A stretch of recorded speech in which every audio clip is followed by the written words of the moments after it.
Hello. I'm going to flask the partial denture that you're setting up now.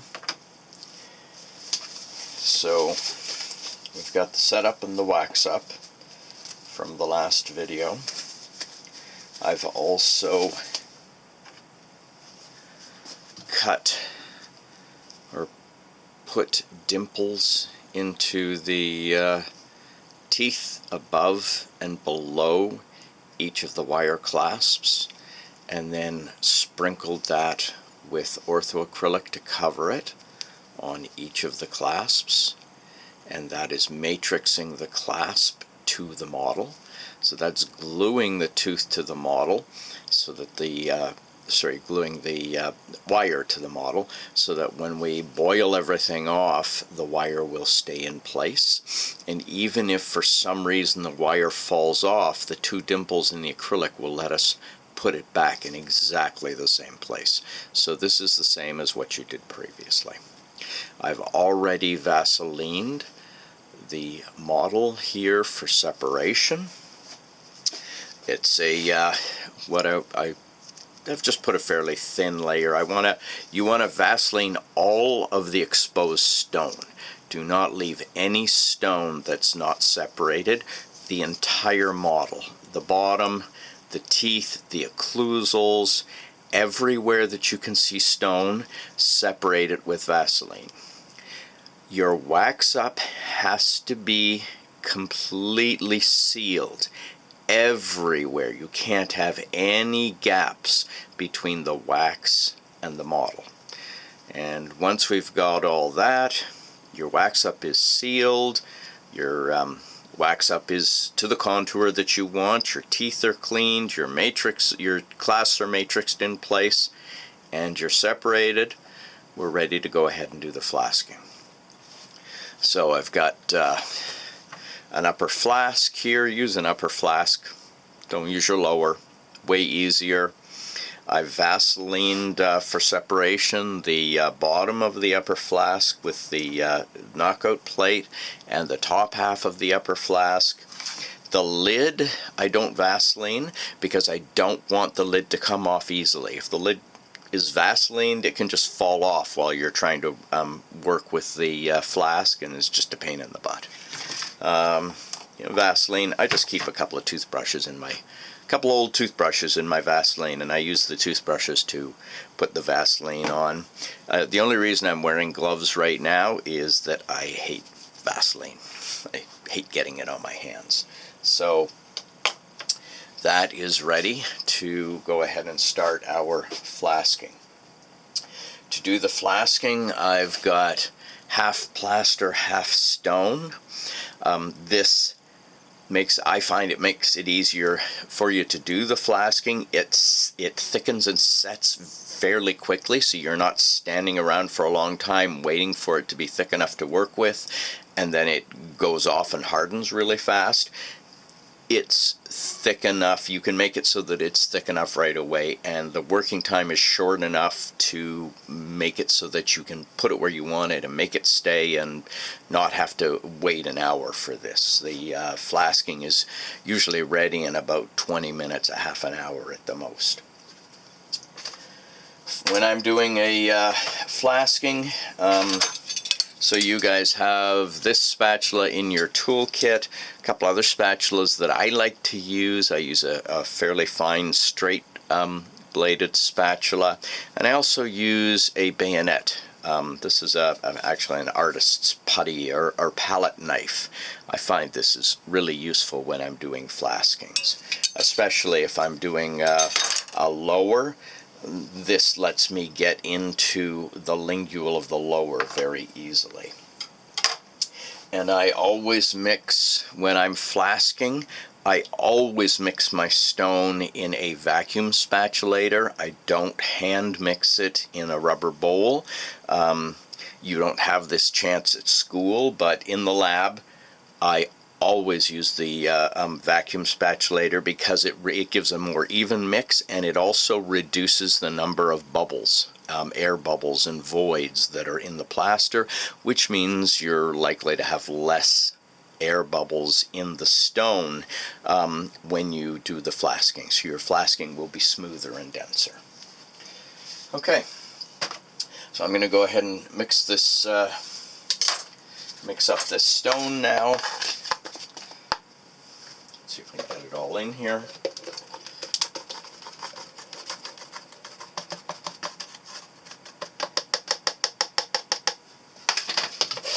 I'm going to do a fairly thick mix because I want it, you don't want to have a soft and soupy mix. The stone is just going to run all over on you, and it's going to be really hard to control while you're doing the flasking. So I'm going to mix it up fairly thick. With the vacuum spatulator, I mix it just enough in the bowl to make sure that it's wet. And I'm just going to take it to my vacuum now.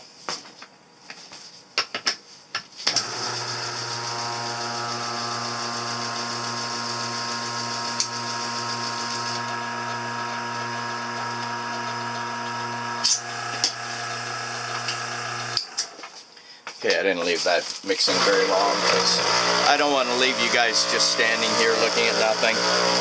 Well, I guess you're sitting there.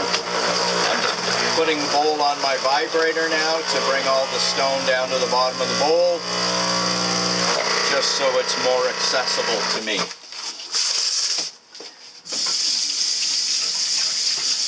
And always wash the bowl and your mixing paddle as soon as you're finished with them, so that the stone, you don't forget, and the stone starts to set on the mixing paddle. So I don't need a vibrator for this first layer. I'm just going to fill the bottom of the flask here with stone.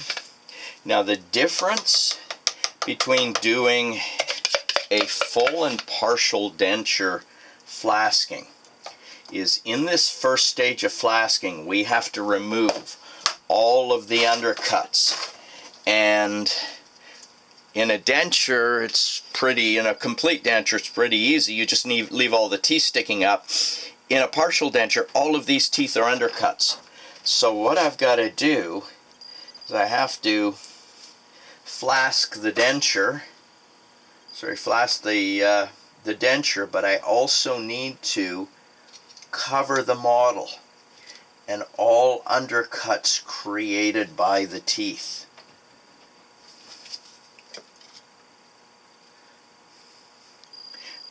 So this is why I like to use a thicker mix, because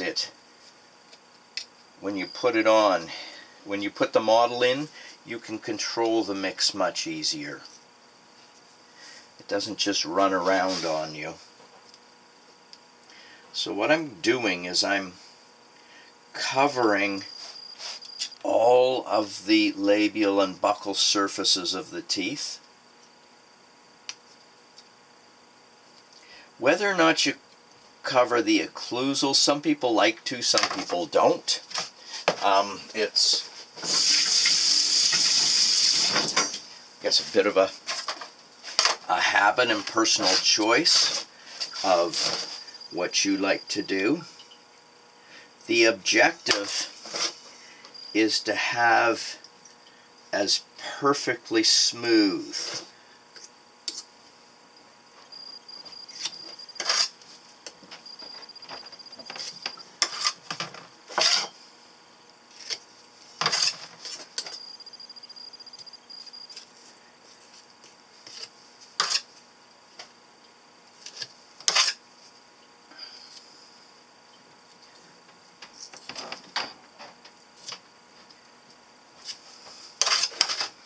perfectly smooth a surface out here with no undercuts.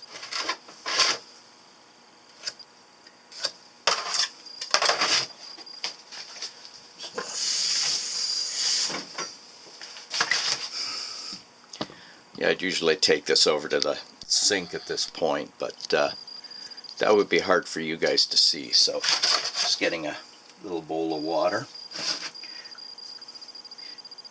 In general, I prefer to use instruments to do most of this, but for some things, there's not much better than a good old finger for smoothing the stone.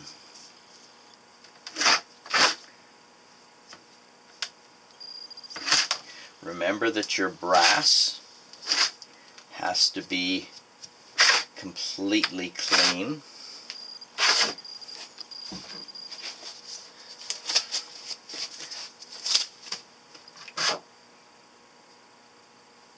So there are some people, I know some people who like to put the stone on and they kind of leave it rough, and then they'll come back later with a knife and clean it with a knife. It's way easier to do it now rather than later. When the stone is soft, you can make it smooth really easily. So I can smooth all of this out with hardly any trouble while it's soft. Once it goes hard, it is much more difficult to do. Now I can come in and clean small parts and take away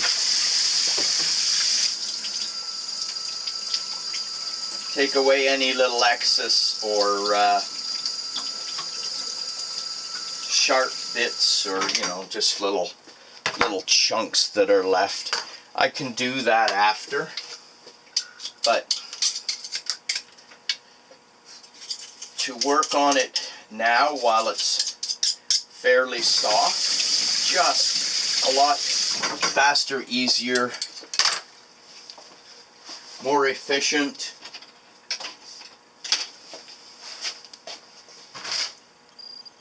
These little pieces here I can do later, and anything that's on the wax here, I can just take that off with a toothbrush later. You can clean the stone off of wax just with the toothbrush.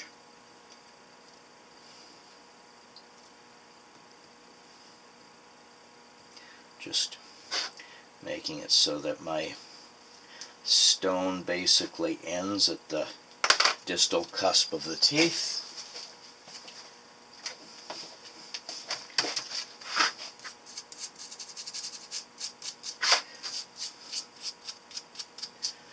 Okay, so what this is all about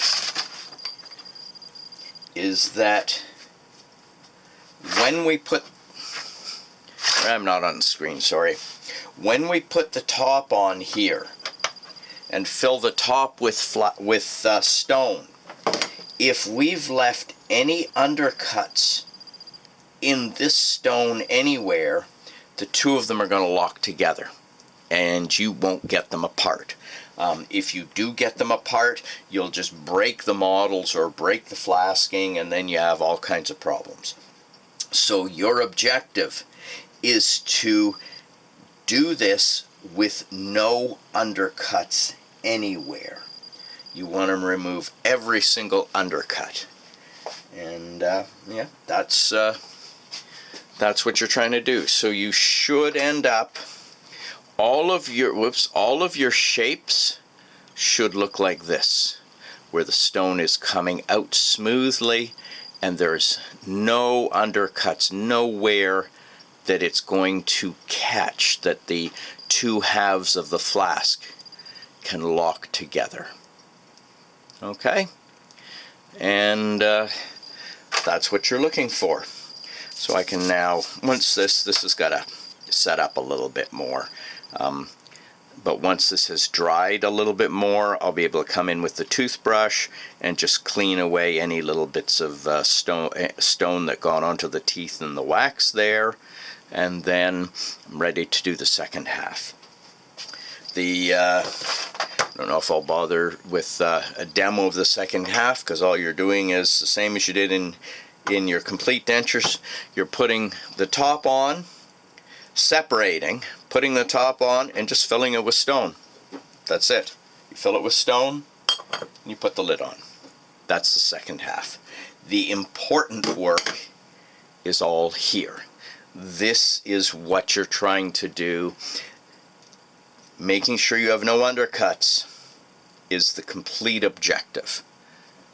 That's the thing that you have to accomplish in order for this to work.